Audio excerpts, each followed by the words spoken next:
सभी को जय मसीह की स्वागत है हमारे चैनल में आप सभी मसीह भाई बहनों का। तो देखिए मेरे मसीह भाई बहनों, जितने लोग हमारे प्रभु यीशु मसीह की इच्छा के अनुसार बुलाए हैं, परमेश्वर बोलते हैं उनके साथ भलाई ही होती है। ठीक है, क्यों भलाई होती है हमें वचन बताता है, मैं नहीं बता रहा हूँ, परमेश्वर का वचन हमें बताता है। कि हम देखेंगे रोमियो की पुस्तक 8 अध्याय उसके 28 आयत में देखेंगे, यहाँ पर बताया जाता है कि हम जानते हैं कि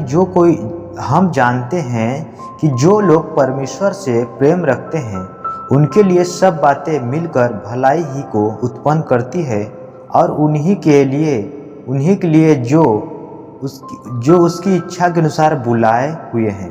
परमेश्वर बताते हैं कि जो लोग परमेश्वर पता है कि परमेश्वर, हम जानते हैं कि परमेश्वर सभी से प्रेम करते हैं, लेकिन परमेश्वर बताते हैं कि जो अगर हमारे बीच में अगर भलाई उत्पन्न हो रही है, ठीक है, अगर हम परमेश्वर के चुना हुआ हैं तो हमारे बीच में भलाई यदि उत्पन्न हो रही है।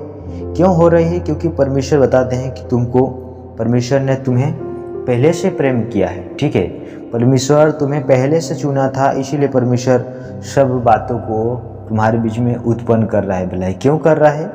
क्योंकि परमेश्वर की इच्छा के अनुसार बुलाए हैं, इसीलिए। ठीक है, क्योंकि देखिए मसीह में पहले तो मनुष्यों को बहुत सताए जाते हैं। ठीक है, पहले तो जो कुछ होता है, लेकिन जब आप उसमें बढ़ते जाएंगे तो मेरे प्रियो आपके पास भलाई उत्पन्न होती जाएगी, क्योंकि आप उसकी इच्छा के अनुसार हो चुके हैं। ठीक है ना, आपको सबको पता है। ठीक है, तो परमेश्वर हमें बताते हैं कि जो लोग आज तक संसार की रीति पर चल रहे हैं तो एक नाम मसीह का नाम लेने के बराबर है। ठीक है, कि हमारा यीशु मसीह पवित्र है, हमें उसके जैसा बनना है। ठीक है, किसी मनुष्य की जैसा नहीं, हमें उसके जैसा बनना है, जैसा यीशु मसीह ने हमें बताया है। जैसे हम देखेंगे फिलिपियों की पुस्तक 2 अध्याय उसके 5 में लिखा है, जैसा मसीह यीशु का स्वभाव था वैसा ही तुम्हारा भी स्वभाव हो। मतलब हमारा किसी मनुष्य के जैसे स्वभाव नहीं, हमें तो उस प्रभु यीशु मसीह के जैसे स्वभाव होना चाहिए। ठीक है, हम यीशु पर केवल विश्वास ही नहीं, हम उसके साथ दुख भी उठाएं। ठीक है, क्योंकि ये नहीं है कि हम मसीह में आ रहे हैं हमें दुख ना हो, लेकिन ऐसा नहीं है, दुख होगा। ठीक है, क्योंकि दुख नहीं होगा ना तो आप समझ कैसे पाएंगे उस परमेश्वर को। ठीक है ना, परमेश्वर देखिए मनुष्य के पास जब शांति नहीं रहती है तो मनुष्य अच्छा रहता है। ठीक है, जब उसके पास शांति आ जाता है तो उसके मन में बहुत सारा विचार आने लगता है।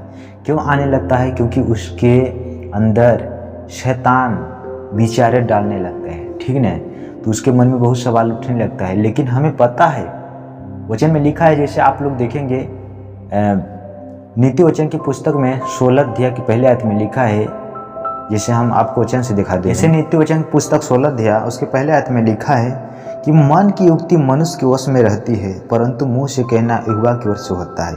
हमें पता है कि हमारे मन में बहुत सारा विचार आता है। ठीक है, आता है कि नहीं आता है? मैं आपसे पूछ रहा हूँ, आता है? ठीक है, मैं आपको बता रहा हूँ आता है। ठीक है, तो लेकिन हमें बोलना कैसे होता है? परमेश्वर हमें जो समझ दिया है, ठीक है, हमें बताता है कि टेढ़ी बात अपने मुंह से मत बोल और चालबाजी की बात करना तुझसे दूर रहे। ठीक है, तो इसीलिए मेरे प्रियो हमें परमेश्वर जो आज्ञा देते हैं हमें उसके अनुसार रहना चाहिए। ठीक है, हम जब उस जीवित परमेश्वर का आदर करते हैं तो हमें उसके भय में रहना चाहिए। आपको पता है कि हम उस पवित्र परमेश्वर का जन है। ठीक है, हम परमेश्वर के संतान हैं।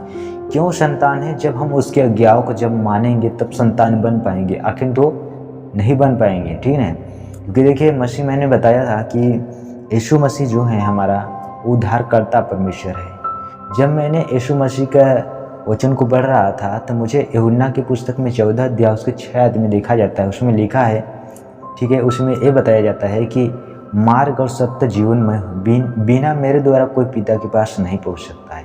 तो आप जानिए यीशु मसीह ने इन चीज़ों क्यों बता रहे हैं? क्योंकि यीशु मसीह ही मार्ग है और जीवन है, सब कुछ वही है।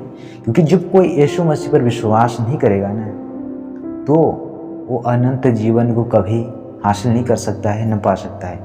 देखिए मनुष्य अपने कामों के द्वारा धर्मी नहीं बन सकता है बिना यीशु के विश्वास करे बिना। ठीक है, क्योंकि परमेश्वर का वचन में हमें बताता है कि जो मनुष्य का एक छुटकारा होता है मनुष्य के छुटकारा से हमें कुछ लाभ नहीं होता है, सब व्यर्थ होता है। ठीक है, मनुष्य मैं बता रहा हूँ, अगर मैं हत्या कर रहा हूँ, मैं जेल में जा रहा हूँ, अगर वहाँ से मुझे लोग तो पैसा दे के छुड़ा लेंगे, ठीक है, लेकिन बात यह है जो हमारे ऊपर पाप है उसको कौन छुड़ाएगा? वो तो हमारे यीशु मसीह ने है छुड़ाने वाला। तो इसीलिए हमारे मसीह भाई बहनों, हमारा विश्वास यीशु पर हो, जो परमेश्वर हमें आज्ञा देता है उसके अनुसार चलना चाहिए। इसीलिए परमेश्वर बोलते हैं, इसीलिए तुम्हारा विश्वास मनुष्य के ज्ञान पर नहीं परंतु परमेश्वर के सामर्थ्य पर निर्भर हो। जो मैं आपको वचन बता रहा हूँ, या आपको मैं बता दे रहा हूँ कहाँ पर लिखा है ये वचन, जिसे आप देखेंगे पहला कुरिन्थियों की पुस्तक 2 अध्याय उसके 5 आयत में लिखा है। ठीक है, मुझे परमेश्वर ने इतना बड़ा समझ दिया है कि जो मैं आपके सामने उपस्थित हूँ। ठीक है, मैं आपको बाइबल को वचन जो है मेरे प्रियो, जब हम उसको भय उसका मानेंगे तब हमारे जीवन में वो आज्ञा आएगी। ठीक है, जब हम उसको भय नहीं मानेंगे तो हमारे जीवन में कैसे आज्ञा आएगा? इसीलिए बताता है कि शिक्षा को प्राप्त कर, जैसे कि जब कोई शिक्षा ग्रहण करता है, ठीक है, पहले भय मानता है तब शिक्षा उसके पास क्या होता है। जब शिक्षा बताते हैं जब यहोवा को भय मानने से शिक्षा प्राप्त होती है, और महिमा से पहले क्या होता है, नम्रता आती है। हमें नम्र बनना है, तब परमेश्वर का जो भी महिमा है तब हमारे पास दिखाई देगी। आखिर तो नहीं, बहुत सारे मसीह लोग हैं, बहुत ऐसे जी रहे हैं, लेकिन हमारा परमेश्वर वो सामर्थ्य परमेश्वर जो उसका कीमत जानता है उसको भय में रहता है। ठीक है, तो मेरे मसीह भाई बहनों, मैं उम्मीद करता हूँ कि आप लोगों को इस वीडियो में जो भी था यहीं तक था, और मैं आप सभी को अगले टॉपिक से बात करूँगा। तब तक सभी से विदा चाहता हूँ। God bless you.